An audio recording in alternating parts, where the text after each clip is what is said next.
Welcome to Automotive Control in Bristol. We have a Mark 9 Honda Civic 2014, I believe. We have installed, we've removed the original Honda navigation system. We've installed a Kenwood DMX 7722 into the dashboard like so. We've retained the original steering wheel controls. This particular unit's got Android Auto, your digital radio, it's all touchscreen, digital radio, Android Auto, Apple CarPlay, and that's wired and wireless as well.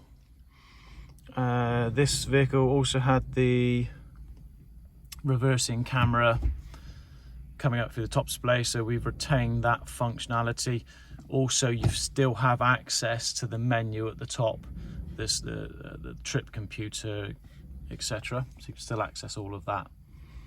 USB, we've ran the Kenwood USB cable into the glove box where the original cable lives, so that all looks nice and original.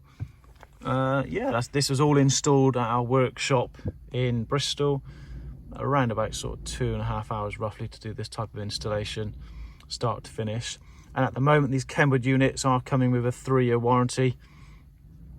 We also offer Kenwood, Pioneer, Alpine, Sony, JVC, whatever brand you want. So we don't need to put the Kenwood radio into this setup. This is just what the customer's chosen. I think mainly for the 3-year warranty. But yeah, we can put anything into this dashboard and it'll look just as good and work just as well. Thanks very much for watching.